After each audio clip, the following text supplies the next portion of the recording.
Christine Santana. Have you ever wondered how to strip furniture and make it beautiful again, back down to the reclaimed wood? Well, I'm going to show you just how to do that. I have a piece of furniture that I've done half of it to, and the legs had something different, so I scraped all of the old material off, but now I'm going to show you how to refinish it back to beautiful, reclaimed, restoration hardware looking furniture. So stick around. Okay, so here's my piece. As you can see, it's really beautiful. The wood is very amazing, and then I did a wash over it. So I got it back down to the reclaimed wood. But the legs are not that way. When I originally bought this piece of furniture, somebody had painted it shabby chic white, which is fine, but I always get sick of things and I want to redo them and make them unique and change them up, because then it always feels like I have new furniture. So to get started on this, first I scraped off all of I had silver leafing on it, and I took that off and I got it back down to the shabby chic white. Underneath this, of course, is the raw wood. So to get the rest of this off, because it is a lot of spindly legs and a lot of carved intricacy, it's not that difficult, believe it or not. So let me show you how. Okay, so to begin with, you're going to need a few items. I have a drop cloth that's old and really dirty, and then I have a brand new plastic drop cloth. You're going to need two different types of trowels, one that is flat and the other one that's a 5-in-1. Some gloves. This lovely product, it's called Citrus Strip, and it's safe to use inside your house. And then one of these little Scotch Guard pads, or maybe a few, whatever, depending upon the size of furniture that you have. Okay, so let's get everything set up, because I don't want to get anything on my carpet. Okay, so I put down my plastic and pulled it nice and taut so that the legs sit flush and that you can get all of your product all the way down. Now, first things first is always put on gloves. Even though it is a safe product, it still can take paint off, so you don't want it to take skin off. And what we're going to do is one more thing. I almost forgot a crucial tool that you'll need. You're going to need just a little paintbrush. Doesn't matter what you use. Anything cheap. I think this one was 89 cents at Home Depot. Any type of throwaway brush is fine. So, first things first is you're going to take your citrus strip, pour a little bit into your bucket, and make sure you put the lid back on. I've always knocked things over before. It was everywhere and it's not good. And then it's pretty simple. You just paint it on.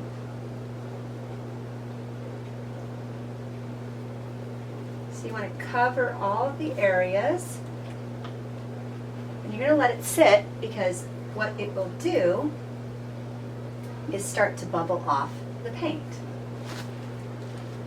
In fact, let me zoom in.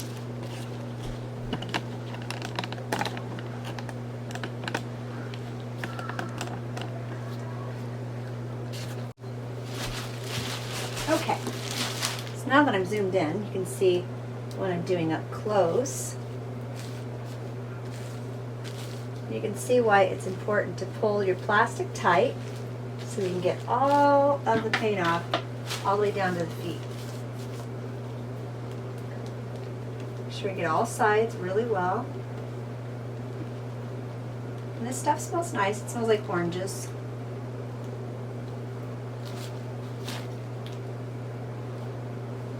Cover the whole thing.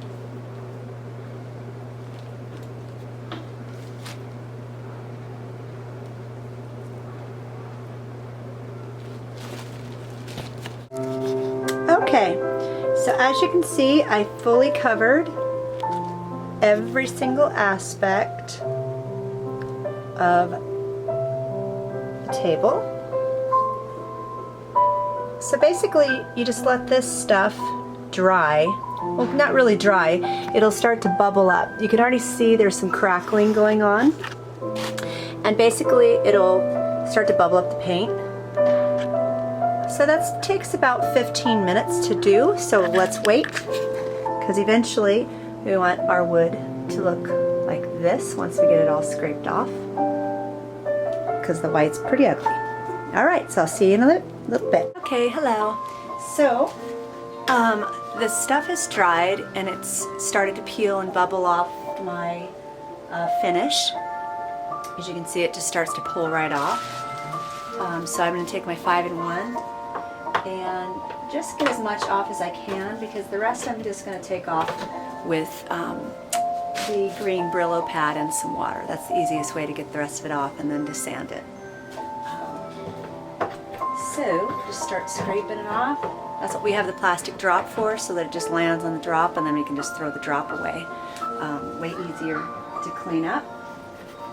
And I love when it just comes off in big layers like this. You can see the wood underneath is fairly dark. Let's zoom in so you can see a little bit better. So I'm just going to scrape off as much as I can with the 5-in-1 knife. And continue to do this until I'm at a good point where I can use my Brillo pad in water. So I'll come back once I've gotten all of it scraped. So get to scraping. Okay, so I scraped as much as I could. There was a lot of spindly details, so that's a little bit more difficult to get around, but that's why you just use your Scotch pad, your bucket full of water. Show you what to do. The other good reason for the plastic is then the floor doesn't get wet.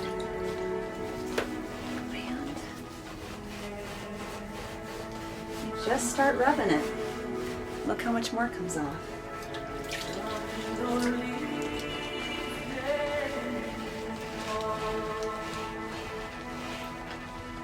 Just like so.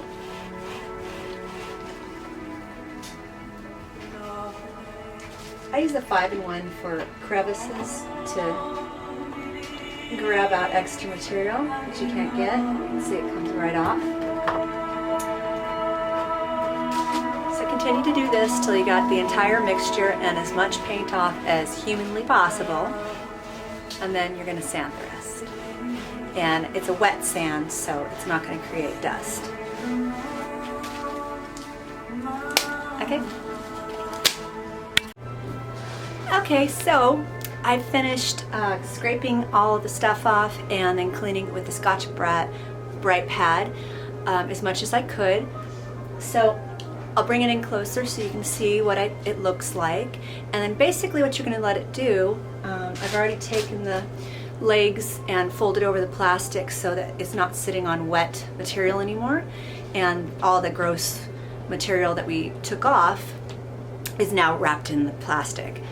So you're just going to let this dry, it's the wood to dry, and then the last step is going to be with your gloves and some 220 sandpaper so that it doesn't scuff up the wood, but it takes the remainder of whatever finish is still on there, and you can get it in the crevices as well. So let me bring it in closer so you can see. Okay, so as you can see, there's still material on there, but for the most part it's really down to the raw wood. And there's just very little remaining. So once this dries, we will use our sandpaper to get the remainder off so that we can get it to this finish that I already did on top. Okay, so I've stripped everything off and it's dried now.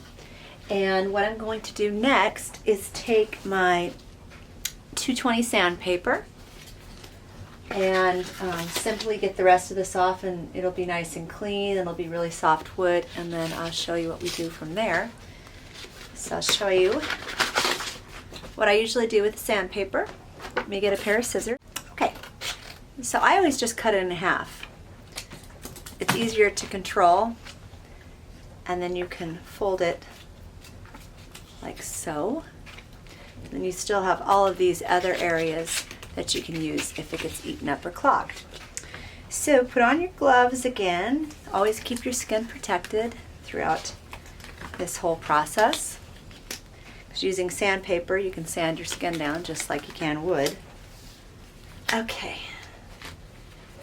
There we go. Now, because it's round, you can either go up or down, or round side to side. But basically, you're just going to try to get as much of the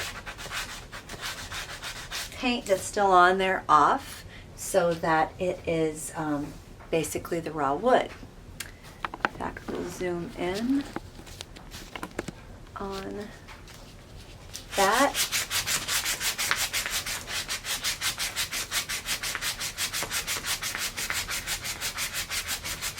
Now, stripping furniture isn't for the light of heart. It is a lot of work, I won't deny that. But the overall outcome of what you come out with is so great, and you save so much more money if it really truly is real wood and it's a salvageable piece of furniture. It's best to actually just redo than it is to buy new. Because furniture nowadays is typically made out of pressed particle board, not real wood. It's cheaply made and eventually will break down. If you have a real piece of furniture that's like this one, that has character and actual beautiful design to it, this is something that you're just going to have forever. So just redo it, make it beautiful. And you can change it as you go if you get sick of whatever the finish was that you had, and then you always have it. So anyhow, I'm going to continue to do that. As you can see, I folded the little sandpaper in half so I could get into the little grooves. And that pulls out a lot of stuff. Actually, it's flying off. And I'm just going to keep sanding until I have the whole thing clean. And then I'll show you what it looks like, and then we'll go to the next step. Okay, so I got all of the paint that I could get stripped off, and it's pretty much down to the raw wood. I'll zoom in so you can see. It's just raw wood now. So the next step, even though there's still some paint residue on the piece, is we're going to get a bucket. I always get the little 2-gallon buckets. They're about, I don't know, $4 or $5 at Home Depot. And you're going to get yourself a drywall sponge, which they come as a big size, and you want to cut it in half and then kind of trim it so that the corners are all nice and rounded. You're going to have a put-on sponge and a take-off sponge. Put-on sponge is what you're going to put your paint on with. Take-off is what you're going to use to wipe off the residual. So you just want to basically bring it to this pretty gray, because this old wood color is cool, but I would rather have the pretty driftwood type gray. So then the next thing that we're going to do, and this is really simple, is little sample paints from Home Depot. They're just the bare color samples. So I always get a white, a pure white, and I do them all in flat so that there's no sheen. Looks really natural. And then just choose some grays. So I did a gray that's kind of a soft taupey brown gray, as well as a driftwood color gray. So if you want to bring a piece of driftwood into the store with you and put some color samples up to it, that's a good way to choose your gray look for your wood. Okay, so you're going to put your gloves back on, and basically what we're going to do is we're going to wipe some of the gray paint onto the leg, with our put-on sponge. So wring it out real good. And I just simply dip in a little on the corner, the other color, a little on the other corner. So you have two different colored grays. And basically you're just going to wipe it on, like so. Now I know this seems silly, but the results are beautiful because when you do your takeoff sponge, you're going to take off pretty much a lot of it, but it'll tint the wood so that it looks that really nice ocean gray, but it'll show the wood grain still through, which we want to see the pretty wood grain because that's the whole point of reclaimed wood.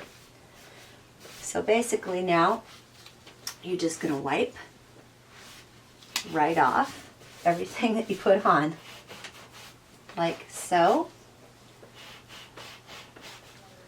So basically you just made it gray.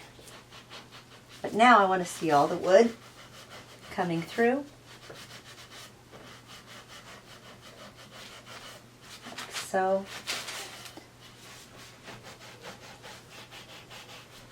So there you go. Now with the other white paint, you're going to have a tiny little artist brush. You can see right there, just a simple brush. You can get these at Michael's. You're going to dip in your white, and then all of these cool little grooves and where if there's indentions or little architectural spins, you're going to basically take and paint them in like so. We'll do two. And then you're going to take your takeoff sponge and wipe right over them. So basically all that we're doing is we're highlighting our architectural little nuances and spins and highlights. We're just highlighting what's there so that all of that pretty architectural work just shows. So I'll just zoom it in so you can see what I just did. And you're going to go over the whole piece and do exactly what I did with every single portion of it. So there you go. So you can see what the white does and then the gray, and then once this gray dries it'll match this gray right here. So I will show you what it looks like once I'm completed with the whole table. Okay, so I'm all finished with the project. I'm going to show you what it looks like complete with the rub-in of the gray and then the white brushed into all of the crevices and little nuances. It came out really, really pretty. You're going to love it. Okay, so here we go. It is finished. The dresser and the legs. So you can see the legs look beautiful now. You don't see all the ugly old white paint. And it matches the existing finish. Came out really, really nice. I do say so myself. Fix this drawer pull.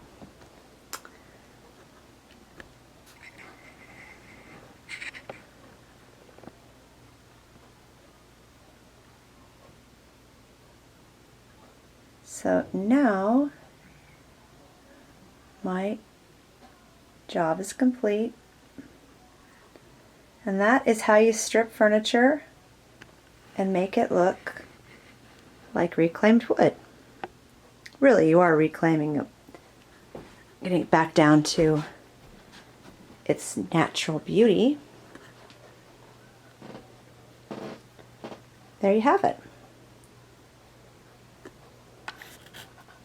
So I'm Christine Santana. Thank you so much for watching, and join me again for another How to Do It project, which I'll post one pretty soon. I think I have another idea. Thank you. Oh, and be sure to visit my home store, which is Honeybee Maison Couture. It's honeybeemasoncouture.com, or you can put in honeybeemc.com. Thanks so much. See you next time. Bye.